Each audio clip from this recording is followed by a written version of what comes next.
tal? Muy buenas tardes. Les damos la más cordial bienvenida a este espacio de noticias corto informativo, hoy que es lunes 22 de enero de 2024. Soy Lorena Sánchez Cabrera y tendré el gusto en los próximos minutos de presentarle la información más reciente del Poder Judicial de la Federación. Saludo con gusto a mi compañera Nidia Díaz en la interpretación en lengua de señas mexicana. Hola Nidia, y es así como iniciamos. La Corte revisó la constitucionalidad de la Ley de Consulta a Pueblos y Comunidades Indígenas y Afromexicanas de Quintana Roo. El amparo, única vía para que se respeten derechos y se concedan beneficios a mujeres privadas de la libertad. Durante 2023, la Defensoría Pública Federal atendió 172 casos de feminicidio. Iniciamos este espacio informativo enlazándonos en vivo con mi compañero Mario López Peña, quien se encuentra en el edificio sede de la Suprema Corte en Pino Suárez II y nos da cuenta de lo que resolvió este lunes el Pleno del Tribunal Constitucional del país. Muy buenas tardes, Mario. Adelante con tu reporte. ¿Qué tal? Muy buenas tardes a todas las personas que siguen esta transmisión. El Pleno de la Suprema Corte de Justicia de la Nación avanzó en el desarrollo de criterios respecto de la consulta previa a comunidades y pueblos indígenas y afromexicanas. Esto al resolver una acción de inconstitucionalidad contra diversas disposiciones de la ley de consulta a estos pueblos y comunidades de Quintana Roo. Entre otros temas destacados están que de oficio deberá revisarse si se realizó la consulta y si esa consulta fue acorde con los requisitos de la Constitución e instrumentos internacionales de derechos humanos. Escuchemos parte de los argumentos. Nos dice, en todos los casos, la Suprema Corte de Justicia de la Nación deberá suplir la deficiencia de la demanda, contestación, alegatos o agravios. Y precisamente el analizar en suplencia de la queja, que es de manera absoluta, salvo la materia electoral, implica, a mi juicio, analizar de oficio esta obligación del Estado mexicano. Las comunidades y pueblos indígenas no tienen legitimación en una acción de inconstitucionalidad. Es por eso que creo que es importante el criterio que hemos estado manejando. ¿Quiénes van a hacer valer los vicios de falta de consulta si no están legitimadas las comunidades indígenas? Los partidos políticos lo van a hacer, pero lo van a hacer a conveniencia.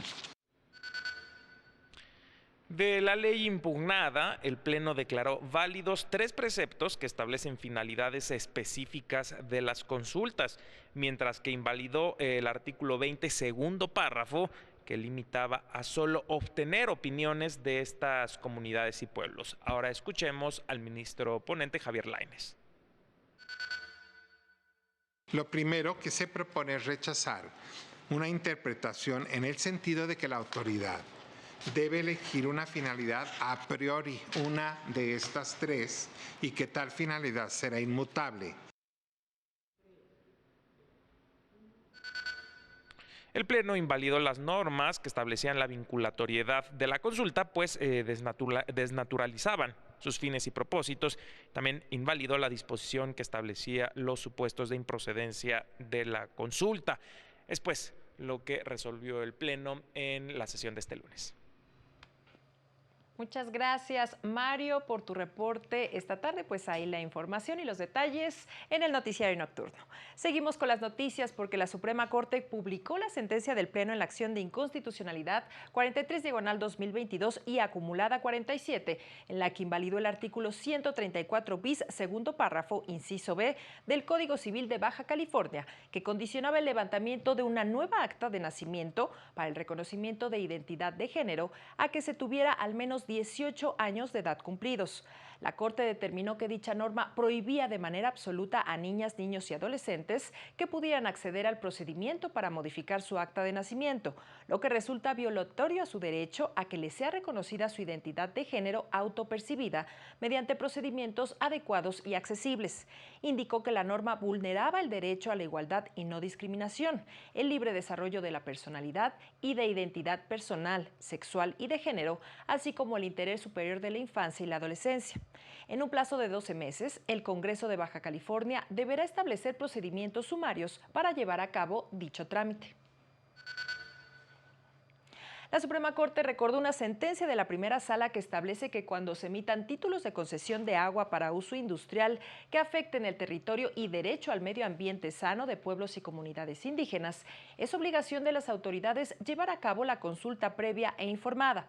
La sala concedió la protección de la justicia federal a la comunidad Rarámuri del Trigo, ubicada en Uruachi, Chihuahua, y dejó sin efectos el decreto que eliminaba zonas de veda de la subregión del Río Fuerte, mismo que establecía zonas de reserva para el aprovechamiento de las aguas del río para usos industriales y urbanos y otorgaba 4 títulos de concesión a empresas mineras para su aprovechamiento industrial. El amparo se concedió porque la sala determinó que el decreto afectaba directamente a la comunidad indígena en el uso de los recursos naturales, así como su derecho al agua y a un medio ambiente sano, lo que obliga a realizar una consulta libre, informada y previa por estos temas. La Suprema Corte explicó cuáles son los principios que rigen los derechos humanos, que son los de universalidad, interdependencia, indivisibilidad y progresividad. Los derechos humanos son universales porque corresponden a todas las personas por igual, interdependientes, ya que se encuentran ligados unos con otros, pues el reconocimiento o ejercicio de uno implica que se respeten múltiples derechos vinculados. Son indivisibles porque el disfrute de los derechos humanos solo es posible en conjunto, ya que todos se encuentran estrechamente unidos, y progresivos porque el Estado tiene la obligación de promover su desarrollo constructivo, lo que prohíbe cualquier retroceso. En más información, la magistrada Elizabeth Franco Cervantes aseguró que de las 234,000 personas que se encuentran en prisión, 13,234 son mujeres, las cuales se encuentran en situación de vulnerabilidad, pues están recluidas en prisiones que no cuentan con la infraestructura necesaria para atender sus necesidades, pues solo existe una prisión federal exclusiva para mujeres. Además, las políticas de internamiento no cuentan con enfoque de interseccionalidad, a pesar de que la mayoría de las mujeres en prisión son indígenas o madres solteras con baja escolaridad. Y el tema es en mucho las condiciones en las que ellas arriban al sistema penitenciario. Entonces, a través del juicio de amparo, el Poder Judicial de la Federación hace esfuerzos todos los días para tratar de que se mantengan condiciones dignas de internamiento. A pesar de que la ley obliga a que se encuentren separadas de los hombres, en la mayoría de los casos cumplen sus condenas en prisiones mixtas. Son cárceles mixtas y en ese sentido no hay especificidad de sus condiciones porque ellas requieren atención médica especializada que los hombres pues no van a presentar. Requieren medicamentos especializados. Precisó que la Defensoría Pública Federal ha apoyado a las mujeres privadas de la libertad con el fin de que se respeten sus derechos y que obtengan algunos beneficios que la ley contempla. En más temas de género, durante 2023, la Defensoría Pública Federal acompañó 172 casos de feminicidio, brindando apoyo tanto a familiares de víctimas de este delito como a sobrevivientes. Estos 172 casos involucran a 178 víctimas, de las cuales sobrevivieron 40. Además, se otorgó orientación, acompañamiento y representación a 437 víctimas indirectas, de las cuales el 55% tenía entre 21 y 44 años. De las víctimas de feminicidio, 50 eran empleadas, 48 trabajadoras del hogar y 27 estudiantes. En 87 casos eran el sustento principal de su familia. 95 tenían hijas e hijos o dependientes económicos y una pertenecía a una comunidad indígena. De las 178 víctimas, 63 fueron encontradas en la vía pública, 85 en sus casas o domicilio de su expareja, 11 en terrenos baldíos y 4 en hoteles, entre otros. 44 perdieron la vida por asfixia o estrangulamiento, 37 por arma punzocortante, 27 por golpes y 19 por arma de fuego, entre otros medios. En 78 casos, el presunto homicida fue la pareja, en 22 la expareja, en 20 una persona conocida y en 14 una persona cercana a la familia, mientras que en 40 casos que se encuentran en trámite se desconoce quién cometió el delito. Del total de casos, 114 se investigan como feminicidio, 24 como tentativa de feminicidio, 22 por homicidio doloso y 10 están relacionados con violencia familiar. En más noticias, el primer tribunal colegiado en materia administrativa del Cuarto Circuito estableció que la competencia para conocer del juicio de amparo indirecto que involucre a migrantes debe determinarse conforme al principio pro persona. Pues de acuerdo con el artículo 1 constitucional y tratados internacionales, se deben realizar los ajustes al procedimiento, pues de no llevarlo a cabo, se vulnera el derecho a un juicio imparcial y puede propiciar la exclusión de las actuaciones judiciales o dar lugar a que se dicten sentencias injustas. Precisa que ante la privación ilegal de la libertad, deportación, expulsión, proscripción o destierro de personas migrantes por parte de autoridades migratorias, se deben interpretar las reglas establecidas de la manera que más favorezcan a los derechos de las personas, verificando la actuación real de la autoridad. Todo ello con el fin de garantizar una justicia pronta y expedita a las personas migrantes. Son 2 de la tarde con 11 minutos, momento de hacer una pausa, pero regresamos con más a Corte Informativo. No se vayan.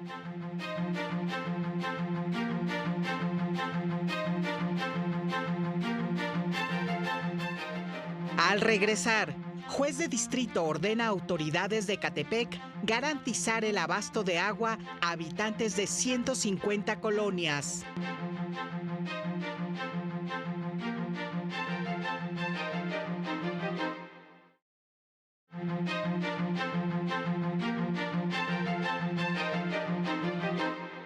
Gracias por continuar con nosotros. Seguimos con la información. El juez 10º de distrito del Estado de México ordenó a las autoridades estatales garantizar el derecho humano al agua a los habitantes de la quinta sección del municipio de Ecatepec, que demostraron contar con un contrato de abasto, aunque no estén corriente en el pago. El juez René Ramos Pérez determinó que los habitantes de 150 colonias deberán recibir un mínimo de 50 litros por persona al día, al determinar que las autoridades encargadas del suministro fueron omisas en vigilar y supervisar que el vital líquido se distribuyera por la red hidráulica del municipio y que se adoptaran las medidas necesarias para atender el problema. Además, fijó un plazo de 10 días para que las autoridades informen de las acciones que han implementado para garantizar el servicio y para que expliquen el estado en que se encuentra la obra Línea Metropolitana, que serviría para resolver los problemas en la materia. En la sentencia se menciona que han transcurrido más de 10 años desde el inicio de la obra y solo se tiene un avance del 40%, lo que denota la falta de atención del Estado por vigilar y observar su avance. En otras noticias, el INAI recordó que desde hace un año, la titular del juzgado 17º de distrito ordenó al Senado subsanar la omisión en la que ha incurrido y designar a 2 comisionados del Instituto Nacional de Transparencia. Dicha omisión no se subsana con el hecho de haber descartado a algunas personas propuestas, por lo que está obligado a convocar a periodo extraordinario para designar a los o las comisionadas faltantes. La inacción del Senado afecta derechos humanos y deja indefensa a la ciudadanía, porque no puede ejercer plenamente su derecho a la información ni garantizar la protección de sus datos personales. Dicha omisión también impide el correcto funcionamiento del INAI, situación que persistirá hasta que el Senado cumpla con su obligación de designar a las personas faltantes. El Pleno Regional en materia penal de la región Centro-Norte con residencia en la Ciudad de México determinó que la entrega de datos conservados por los concesionarios de telecomunicaciones a la autoridad investigadora previa autorización exclusiva de la Autoridad Judicial Federal está prevista dentro del núcleo de protección jurídica del derecho humano a la inviolabilidad de las comunicaciones privadas, previsto en el artículo 16 constitucional. Pues dicha medida, contemplada en el artículo 303 del Código Nacional de Procedimientos Penales y 190 de la Ley de Telecomunicaciones, se refiere a datos que se encuentran comprendidos dentro de la inviolabilidad de las comunicaciones, ya que su contenido permite extraer conclusiones sobre la vida privada de las personas, entre las que se encuentran sus actividades realizadas y sus relaciones personales, por lo que solicitar su entrega implica una restricción a este derecho humano, por lo que en este caso, para que sean entregados es indispensable que se cuente con autorización judicial, misma que es competencia exclusiva de los órganos jurisdiccionales del Poder Judicial de la Federación.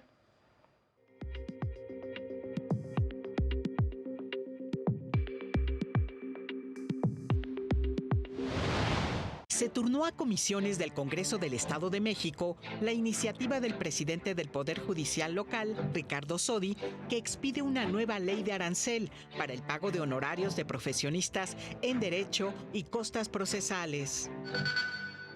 El presidente del Poder Judicial de Coahuila, magistrado Miguel Meri, entregó certificados de mediación y conciliación a elementos de la Unidad de Justicia Cívica. Son los primeros en recibir este tipo de certificación a nivel nacional. El Poder Judicial de Quintana Roo llevó a cabo una reunión de trabajo con impartidores de justicia en materia civil y familiar, con el fin de avanzar en la implementación del nuevo Código Nacional en estas materias, además de establecer mecanismos que permitan una mayor proximidad y sensibilidad social con las y los justiciables. El Centro de Justicia Alternativa del Estado de Chiapas ofrece mecanismos de solución de conflictos a la población mediante procedimientos sencillos y gratuitos en los que los involucrados deciden cómo solucionar sus controversias, evitando juicios prolongados, costosos y desgastantes. Para el canal del Poder Judicial de la Federación, Lilian Moreno. Ahora nos enlazamos con mi compañera Laura Murillo, quien se encuentra realizando un recorrido por diversos módulos del INE, pues hoy vence el plazo para renovar la credencial de elector y poder participar en los comicios del próximo mes de junio. Muy buenas tardes, Laura, adelante con tu reporte, te escuchamos. Hola, ¿qué tal? Muy buenas tardes. Te informo que este lunes 22 de enero, el último día para tramitar la credencial para votar, en distintos módulos de atención de la Ciudad de México hay filas largas de gente que esperan obtener su credencial de elector. Es importante recordar a los televidentes que este día algunos módulos del INE brindarán atención las 24 horas del día, al ser la última fecha para tramitar la identificación previo a las elecciones de 2024. Sin embargo, muchas personas asisten por la necesidad de realizar algún tipo de trámite, más que para poder ejercer su derecho al voto. Vamos a escuchar. Incluso aunque las credenciales tengan vigencia extendida con fecha 2023, nos comentan que la solicitud es primordialmente por bancos u otro tipo de trámites, temas de salud, movimientos bancarios, ¿no? Pudiera contemplarse que una parte es más que nada el trámite y la parte de la elección pasa a segundo término. Sin embargo, sí los invitamos a votar. No, pues bastante larga, estoy desde las 7:30 aquí, desde la mañana estamos aquí. Y es una credencial pues importante para uno, ¿no? Porque para allá todo la piden. También es importante comentar que en caso de extraviar el INE y requerir una reposición, la fecha límite es el 8 de febrero. Es la información. Muchas gracias, Laura. Pues ahí tiene esta información sobre la credencial del INE. Y es así como llegamos al final de este espacio, como siempre agradeciendo su compañía e invitándole a mantenerse aquí en la señal del canal del Poder Judicial de la Federación. Siga a las 19:30 horas nuestro avance informativo y a las 8:30 de la noche el noticiario nocturno. Soy Lorena Sánchez Cabrera, le deseo que siga disfrutando su tarde de lunes. Hasta pronto.